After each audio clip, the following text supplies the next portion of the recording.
If you feel trapped in a low and dark place, bound by addictions and old habits, this is what God used to help set me free when nothing else seemed to work. Hello everyone, and thank you for entering the Sanctum. I hope you are having a great and blessed day, and I am so glad that you found this video, and it is my sincere prayer that this helps you as much as it helped me.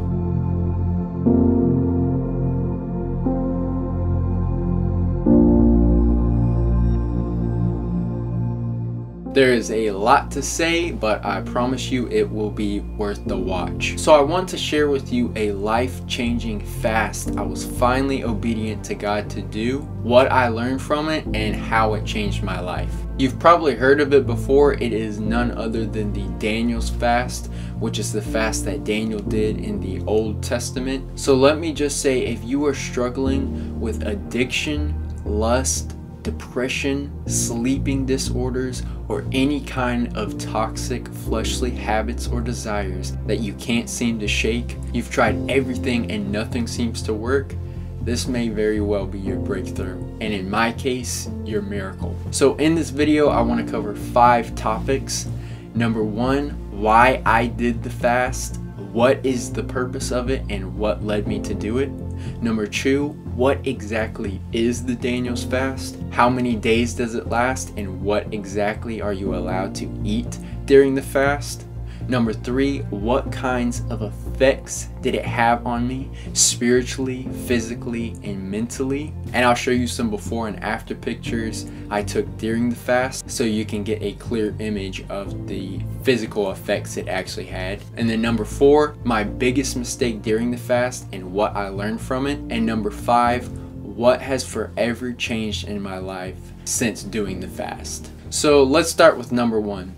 What led me to do this fast? So I did this fast for 2 main reasons. The first reason was back in 2020, while the world was going crazy, specifically towards the end of the year, God was really waking me up concerning the times we are living in and how these are definitely not the days to be drunk on fleshly desires and for lukewarmness, but this is the time to be sober-minded. So I kept feeling the pull to fast and pray for all these events that were taking place around the world. Now, I never fast, so I thought if Jesus was telling me to fast and pray, then that was something that I definitely needed to do. But since that's something that I never do, I guess I didn't realize how difficult it was and how much of a demand it actually puts on your physical body until I actually tried to do it. There were several days when I tried to fast, but I couldn't even make it through a single day. So after seeing how weak I was when it came to fasting, that's when I realized that I had a serious issue. Because if I have no self-discipline to the point where I can't be obedient to God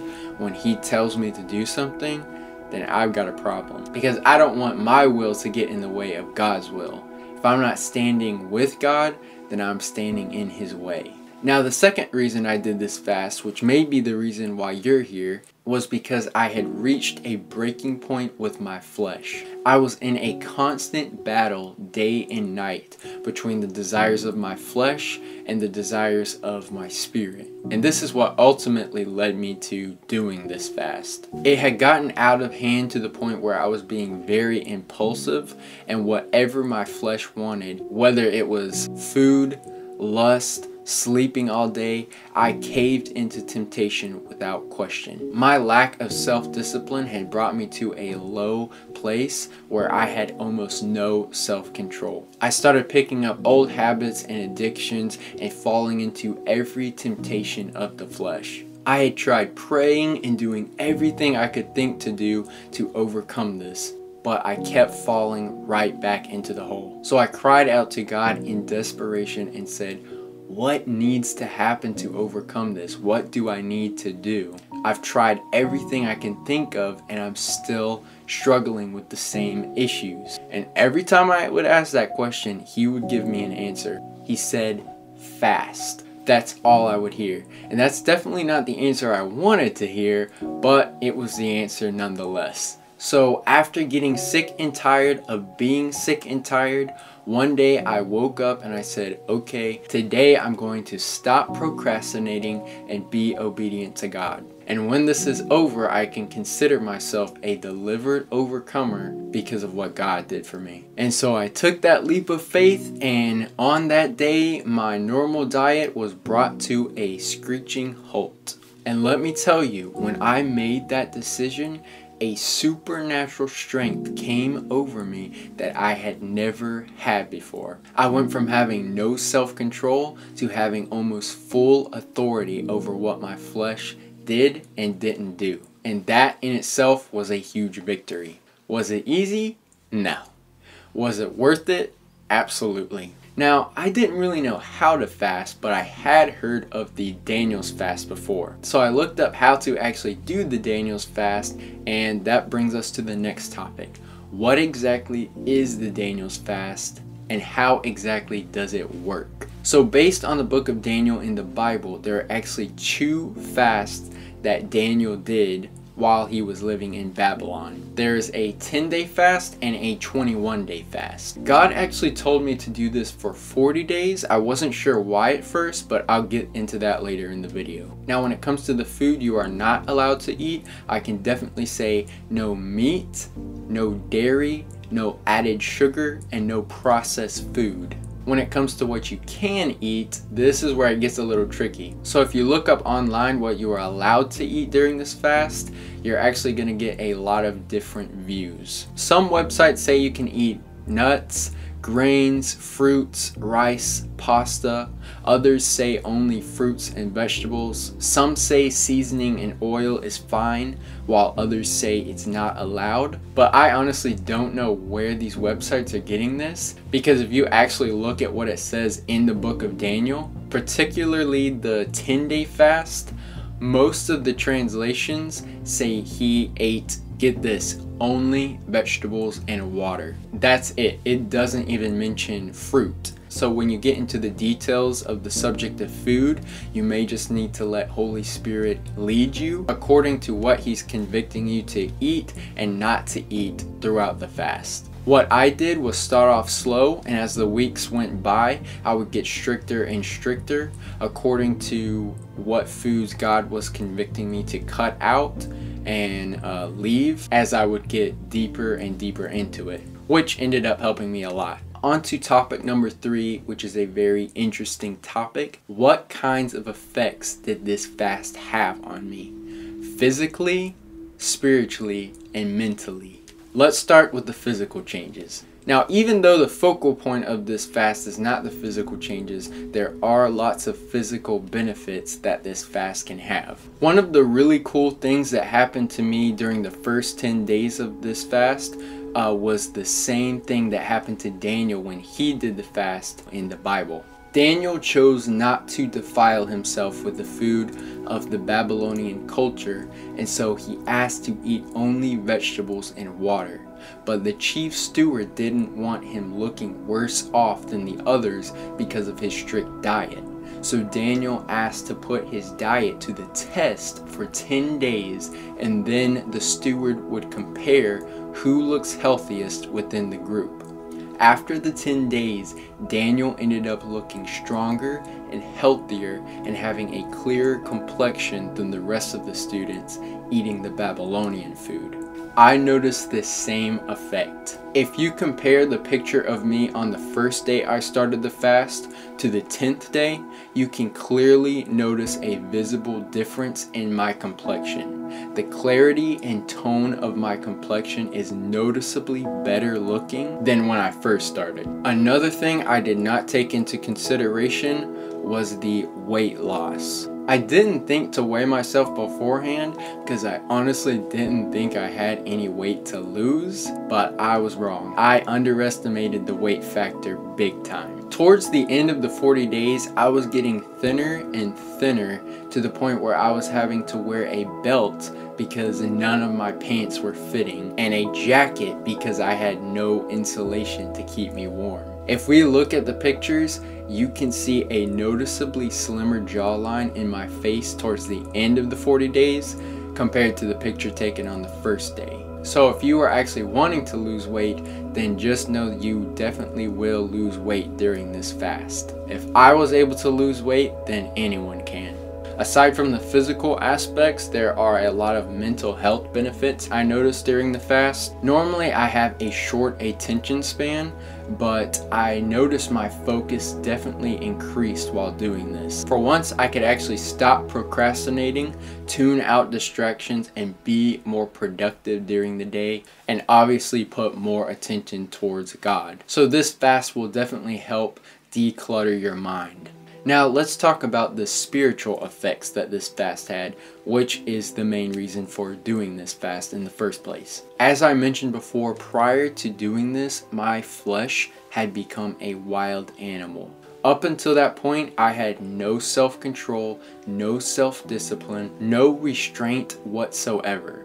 And then the miracle. The very day I was obedient to God to do this fast, a supernatural strength came over me that put my flesh back on its leash and began the 40-day process of completely taming its desires. I went from having no self-control to all of a sudden being able to completely tune out and shut down any temptations that were thrown at me. Temptations still came, and old habits and addictions continued to knock on the door, but Jesus was knocking just a little bit louder. I had a supernatural strength that I didn't have before to look those temptations in the eye and say, no, this body is a temple and it belongs to the Lord, not to you, Satan. So if this is something that you struggle with, you've tried everything you can think of and nothing seems to work, this may be the miracle you've been waiting for. And in the midst of cleaning out all these things not of God,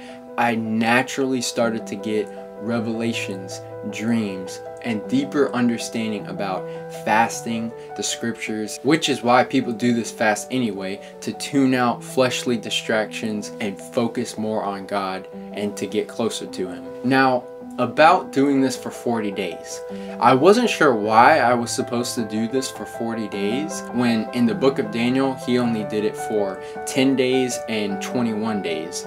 But then I realized, how many times in the Bible is the number 40 symbolic of coming out of the old and entering into the new? Noah coming out of a sinful and corrupt world into a new world washed clean. The Israelites coming out of Egypt and into the promised land. Or one example in particular, Jesus being tempted in the wilderness for 40 days by Satan before rebuking all of his temptations and coming out of the desert as an overcomer. The reason I did this fast was to come out of old habits, old addictions, and to fully crucify the flesh and overcome it. After realizing this, that's when I understood why I was supposed to do this fast for 40 days and why I recommend you doing this fast for 40 days too. There's something powerful and symbolic about the number 40 that brings you out of the old and into the new as an overcomer. Alright, so now I know I've already said a lot, but there's still a little more to go, so just bear with me because there's some more that you should know. Moving on to number 4, my biggest mistake I made during the fast and what I learned from it. So the biggest mistake I made during this fast was leaning into the behavior of trying to satisfy my flesh without necessarily breaking the rules of the fast. A couple weeks into it, my taste buds started to feel the withdrawal of not eating sugar and meat. I got to the point where I was trying to eat what I wanted and eat the things that I was craving without actually eating the normal version of it. So instead of eating regular potato chips, I would eat vegan potato chips. Or instead of cooking things with canola oil, I would cook things with olive oil because that's healthier. And let me tell you, the moment I started doing stuff like that, bending the rules to satisfy my flesh, is the moment that supernatural strength I had when I first started severely deteriorated. And all those old habits started rushing back in. But then I read the scripture in Daniel speaking of his 3-week fast. Take a look at this. In those days, I, Daniel, had been mourning for 3 weeks. I ate no tasty food, nor did any meat or wine enter my mouth.